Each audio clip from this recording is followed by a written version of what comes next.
GK का practice set number 4 के बारे में। ठीक है, इससे पहले हमने 3 प्रैक्टिस सेट आपके करा दिए हैं और तीनों प्रैक्टिस सेट आपके घटना चक्र की टो सीरीज से मैं करा रहा हूँ। ठीक है, आगे भी टोटल 10 प्रैक्टिस सेट इसमें रहने वाले हैं घटना चक्र की टो सीरीज में, इससे मैं कराने वाला हूँ। वीडियो री एग्जाम की प्रैक्टिस सेट है ये, वीडियो री एग्जाम की ये प्रैक्टिस सेट है, तो हमारे साथ बने रहिएगा।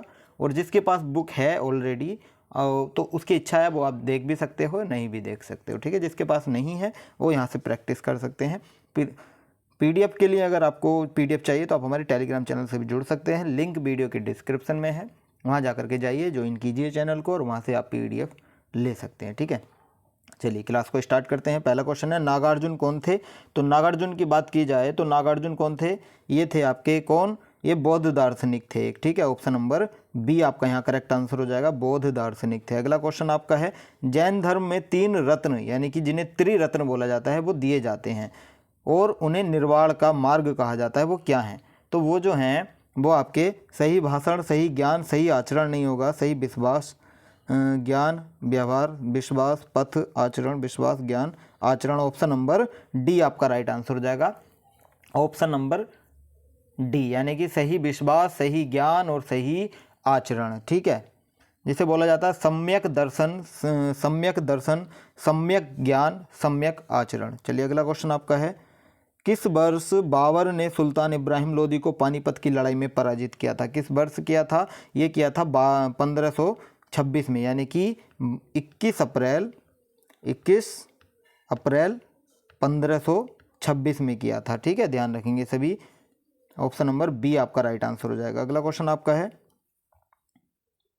विजयनगर राज्य किस नदी के किनारे स्थित था? तो विजयनगर राज्य जो था वो आपका तुंगभद्र नदी के किनारे स्थित था, ऑप्शन नंबर सी हो जाएगा राइट आंसर। अगला क्वेश्चन है किस प्राचीन साम्राज्य में महिलाएं कुश्ती में भाग लेती थीं? किस प्राचीन साम्राज्य में लेती थी महिलाएं कुश्ती में भाग? तो ये लेती थी विजयनगर साम्राज्य के अंदर, ऑप्शन नंबर बी आपका राइट आंसर हो जाएगा। अगला क्वेश्चन आपका है सिविल सेवा किसके शासनकाल में प्रारंभ की गई थी? तो सिविल सेवा जो प्रारंभ हुई थी ये किसके शासनकाल में हुई थी? तो ये हुई थी आपकी लॉर्ड कॉर्नवालिस के शासनकाल में, ऑप्शन नंबर यहाँ सी आपका राइट आंसर हो जाएगा। अगला क्वेश्चन है भारत में किस गवर्नर जनरल को स्थानीय स्वशासन का पिता कहा गया था? भारत में किस गवर्नर जनरल को स्थानीय स्वशासन का पिता कहा गया था? तो ये कहा गया था लॉर्ड रिपन को, ऑप्शन नंबर डी आपका राइट हो जाएगा, लॉर्ड रिपन को कहा गया था। अगला क्वेश्चन आपका है हिंदू विधवा पुनर्विवाह अधिनियम 1856, जिसे अधिनियम क्या बोला जाता है? अधिनियम 1856 में भी कहा जाता है, 26 जुलाई 1856 को लागू हुआ, जिसे लॉर्ड किसके द्वारा?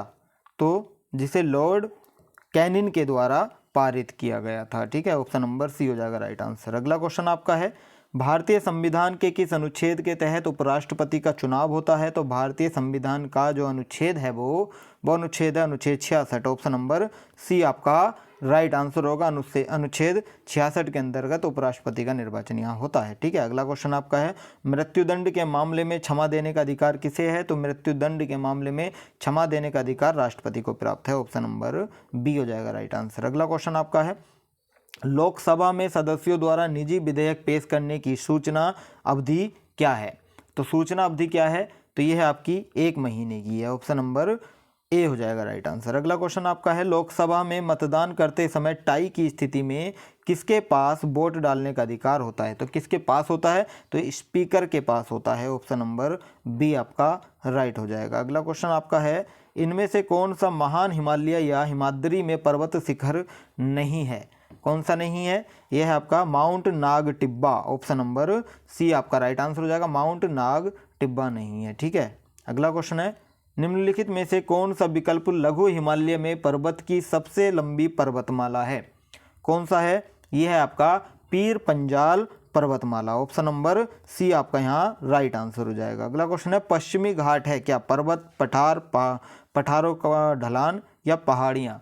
पश्चिमी घाट जो है ये आपका पठारों का ढलान है, ऑप्शन नंबर सी हो जाएगा राइट आंसर। अगला क्वेश्चन है विश्व की सबसे बड़ी पर्वत श्रृंखला कौन सी है? तो विश्व की सबसे बड़ी पर्वत श्रृंखला आपकी एंडीज है। कौन सी? एंडीज, ऑप्शन नंबर सी आपका राइट आंसर हो जाएगा।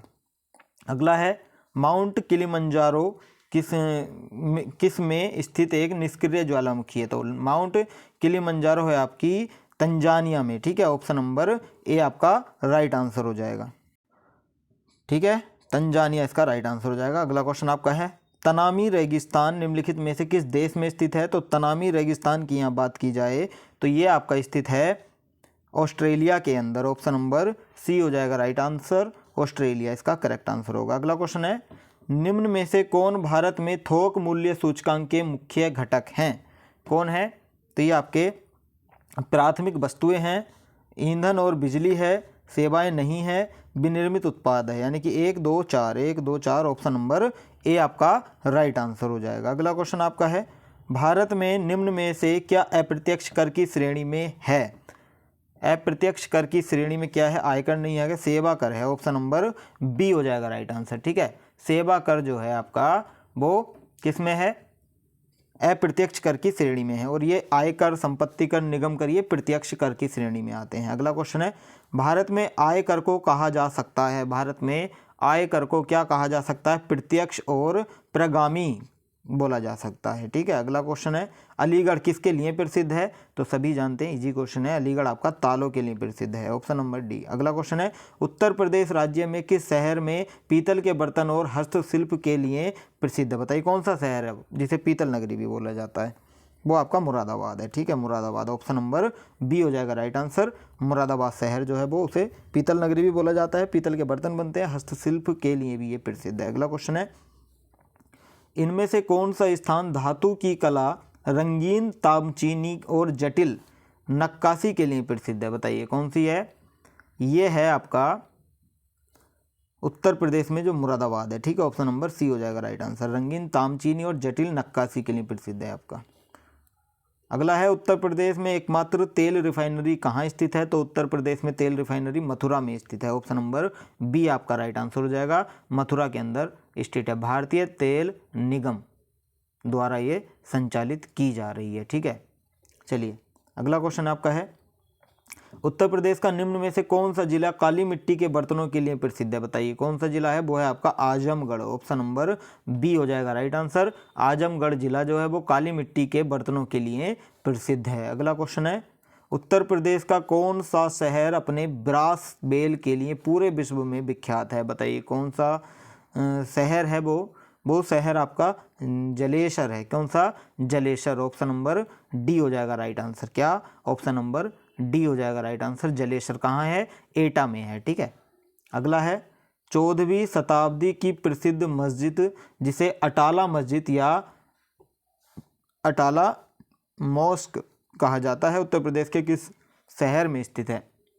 ये है आपका जौनपुर के अंदर स्थित। ऑप्शन नंबर सी हो जाएगा राइट आंसर। अगला क्वेश्चन है, माइक्रोसॉफ्ट वर्ड 2016 प्रलेख डॉक्यूमेंट में सामग्रियों की तालिका प्रविष्ट करने के लिए आपको मेन्यू टेप पर जाना होगा। कौन सी मेन्यू टेप पर जाना होगा? तो वो होगा आपका insert menu tape. Option number D आपका राइट आंसर हो जाएगा, इंसर्ट मेन्यू टेप। अगला क्वेश्चन है, टीसीपी का पूर्ण स्वरूप क्या है? टीसीपी का पूर्ण स्वरूप है आपका, यानी कि पूरा नाम क्या है? तो टीसीपी का पूरा नाम है transmission control protocol, transmission control protocol. Option number C हो जाएगा राइट आंसर आपका यहाँ पर, ठीक है। अगला क्वेश्चन है, स्टार टोपोलॉजी में कंप्यूटरों को संयोजित करने के लिए निम्नलिखित में से किस उपकरण का प्रयोग किया जाता है? किस उपकरण का प्रयोग होता है? हबुबा का प्रयोग होता है यहाँ पर। किसका? हबुबा। अगला क्वेश्चन है, सीपीयू का वह भाग जिसमें सर्किटरी लगा होता है और जो संग्रहित प्रोग्रामों को पूरा करने या निष्पादित करने के लिए पूरे कंप्यूटर सिस्टम को निर्देशित करने के लिए विद्युत संकेत का प्रयोग करता है, उसे किस नाम से जाना जाता है? तो उसे जाना जाता है कंट्रोल यूनिट के नाम से। ऑप्शन नंबर ए हो जाएगा राइट आंसर आपका, ठीक है। ऑप्शन नंबर ए हो जाएगा। अगला क्वेश्चन आपका है, मल्टीटास्किंग। मल्टीटास्किंग ऑपरेटिंग सिस्टम का अर्थ है क्या है? मल्टीटास्किंग ऑपरेटिंग सिस्टम का अर्थ क्या है? कई कंप्यूटरों को एक साथ नेटवर्क किया जा सकता है, कई लोग एक कंप्यूटर का एक साथ प्रयोग कर सकते हैं, बहुत से प्रोग्रामों का एक साथ संचालन किया जा सकता है। बिल्कुल ऑप्शन नंबर सी हो जाएगा राइट आंसर। अगला क्वेश्चन है, नदी का बहता हुआ जल किस प्रकार का ऊर्जा संवहन करता है? नदी का बहता हुआ जल ये करता है गुरुत्वीय स्थितिज विद्युत, ये गतिज करता है। ऑप्शन नंबर डी हो जाएगा राइट आंसर। अगला क्वेश्चन है प्रकाश के पथ पर एक कौन सी वस्तु के आने पर छाया का निर्माण होता है? तो वो होता है आपका अपारदर्शी। ऑप्शन नंबर डी हो जाएगा राइट आंसर। अगला है एप्सम। एप्सम का औद्योगिक नाम क्या है? तो एप्सम का औद्योगिक नाम मैग्नीशियम सल्फेट है। ऑप्शन नंबर ए आपका करेक्ट आंसर हो जाएगा। अगला क्वेश्चन है निम्नलिखित में से कौन सा ठोस है? ठोस आपको बताना है। तो देखिए क्लोरोफॉर्म नहीं होगा, आयोडोफॉर्म हो जाएगा। ऑप्शन नंबर बी हो जाएगा राइट आंसर, आयोडोफॉर्म। ठीक है। अगला क्वेश्चन है रक्त है क्या?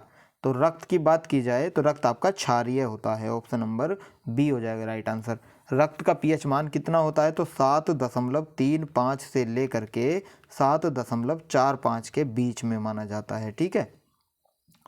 और जिस विलयन का जो पीएच मान 7 से अधिक होता है वो कौन से होते हैं? वो क्षारीय होते हैं। और जिनका मान पीएच मान 7 से कम होता है वो अम्लीय होते हैं। ठीक है। चलिए अगला क्वेश्चन है अति निस्यंदन और पुनः अवशोषण प्रक्रिया किस दौरान होती है? तो ये होती है आपकी वाहिकाओं में रक्त संचार के दौरान, रक्त के माध्यम से गैसों के परिवहन के दौरान, मतलब मलत्याग और मूत्र निर्माण के दौरान। ऑप्शन नंबर सी हो जाएगा यहाँ राइट आंसर आपका। अगला क्वेश्चन है मनुष्य में यूरिया किस में बनता है? मनुष्यों में जो यूरिया बनता है वो आपका यकृत में बनता है। ऑप्शन नंबर ए हो जाएगा राइट आंसर। ठीक है। अगला है जुलाई 2022 में पहला भारत पशु स्वास्थ्य शिखर सम्मेलन कहाँ आयोजित हुआ? तो ये आयोजित हुआ था आपका नई दिल्ली के अंदर। ऑप्शन नंबर ए आपका राइट हो जाएगा, नई दिल्ली के अंदर हुआ था। कब हुआ था? 6 जुलाई को हुआ था। कब? 6 जुलाई 2022 को हुआ था। ठीक है। अगला क्वेश्चन आपका है अग्रदूत समाचार पत्र किस भाषा में प्रकाशित होता है? अग्रदूत समाचार पत्र होता है आपका असमिया भाषा में प्रकाशित। ठीक है, असमिया भाषा में प्रकाशित। और कब हुआ था प्रकाशन इसका? 1955 में हुआ था। ठीक है, ध्यान रखेंगे। अगला क्वेश्चन आपका है जून 2022 में जारी वैश्विक शांति सूचकांक 2022 में भारत किस स्थान पर है? तो भारत आपका 135वें स्थान पर है। ऑप्शन नंबर बी आपका राइट आंसर हो जाएगा। ठीक है। फर्स्ट पर कौन सा है? फर्स्ट पर है आइसलैंड। कौन सा? आइसलैंड है फर्स्ट पर। ठीक है, ध्यान रखेंगे। अगला क्वेश्चन है राष्ट्रीय जनजातीय अनुसंधान संस्थान NTRI कहाँ स्थापित किया गया है? तो ये स्थापित हुआ है आपका नई दिल्ली के अंदर। ऑप्शन नंबर बी हो जाएगा राइट आंसर। अगला है जून 2022 में किन दो शहरों के बीच भारत गौरव योजना के तहत देश की पहली ट्रेन चलाई गई थी? तो देश की पहली ट्रेन जो चली थी वो कहाँ से? वो इसमें दिया है जून 2022 में किन दो शहरों के बीच भारत गौरव योजना के तहत देश की पहली ट्रेन चली थी? वो कोयम्बटूर उत्तर से साईनगर शिरडी तक चली थी। ऑप्शन नंबर यहाँ सी हो जाएगा राइट आंसर। ठीक है। कब चली थी? 14 जून को चली थी। 14 जून 2022 को चली थी। अगला क्वेश्चन है भारत के किस शहर ने विश्व के ट्री सिटी का खिताब लगातार दूसरी बार जीता? वो किसने जीता? वो जीता हैदराबाद ने। ऑप्शन नंबर ए आपका राइट आंसर हो जाएगा, हैदराबाद ने जीता। अगला क्वेश्चन है जम्मू कश्मीर में रतले जल विद्युत परियोजना का निर्माण किस नदी पर किया जा रहा है? ये किया जा रहा है चिनाब नदी पर। ऑप्शन नंबर बी आपका करेक्ट होगा, चिनाब नदी पर किया जा रहा है। अगला क्वेश्चन है जुलाई 2022 में संपन्न टेनिस की ग्रैंड स्लैम प्रतियोगिता विंबलडन 2022 के पुरुष एकल का खिताब किसने जीता? तो ये जीता आपका नोवाक जोकोविच ने। ऑप्शन नंबर सी आपका राइट आंसर हो जाएगा, नोवाक जोकोविच। ठीक है, अगले क्वेश्चन पर चलें। तो अगला क्वेश्चन है भारत द्वारा भूमि क्षरण तटस्थता प्राप्त करने का लक्ष्य रखा गया है? तो ये रखा गया है आपका 2030 तक। ठीक है, 2030 तक रखा गया है। अगला क्वेश्चन है निम्नलिखित में से कौन पदार्थ सार्वत्रिक तापन उत्पन्न करने में योगदान नहीं करता? निम्नलिखित में से कौन सा पदार्थ सार्वत्रिक तापन उत्पन्न करने में योगदान नहीं करता? तो कौन सा नहीं करता? सल्फर और नाइट्रोजन के ऑक्साइड जो हैं ये नहीं करते हैं। ऑप्शन नंबर ए आपका राइट आंसर हो जाएगा। नेक्स्ट देखिए, आज का सेशन हमारा यहीं समाप्त होता है। 50 क्वेश्चनों में से आपके कितने क्वेश्चन बिल्कुल राइट हुए हैं हमें कमेंट करके ज़रूर बताइएगा। ठीक है, और वीडियो अच्छी लगी हो तो वीडियो को शेयर ज़रूर कर देंगे ताकि सब स्टूडेंट तक इसका फ़ायदा हो सके और हमारा भी थोड़ा फ़ायदा हो सके। देखिए व्यूज़ नहीं आते हैं तो मन भी नहीं करता पढ़ाने का, लेकिन पढ़ाना इसलिए पड़ता है क्योंकि आपका वीडियो का एग्ज़ाम है, ठीक है। ये अभी डेट डिसाइड नहीं है, लेकिन जैसे ही डेट डिसाइड होगी तो उसके बाद आपको समय नहीं मिलेगा। तो ये प्रैक्टिस सेट अब आप कर रहे हो तो आपको पता रहेगा कि हाँ हम कितनी गलती अभी कर रहे हैं और कहाँ हमें सुधार करने की ज़रूरत है। तो इसीलिए ये आपका बोल सकते हो कि ये वीडियो री एग्ज़ाम के लिए आपका बहुत हेल्प करने वाले हैं, ठीक है। और देखिए ये जो सेशन हमारा ख़त्म होंगे ना, जैसे ही प्रैक्टिस सेट ख़त्म होंगे आपके घटना चक्र टो सीरीज के, तो उसके बाद में आपको दूसरे प्रैक्टिस सेट कराए जाएंगे, यानी कि आपसे ओपिनियन लिया जाएगा। जो भी आप चाहोगे जिसकी एक वोटिंग करा दी जाएगी, जिसमें भी उसमें 3-4 प्रैक्टिस सेट मैं आपको इंक्लूड करके दिखाऊंगा। उसमें आपको बताना पड़ेगा कि आप जिस भी प्रैक्टिस सेट को सोल्व करना चाहते हो उसी को हम कराएंगे, ठीक है। तो ये वाला ख़त्म हो जाएगा, उसके बाद में स्टार्ट करते हैं उसको। चलिए आज के लिए इतना ही रखते हैं। Thank you so much.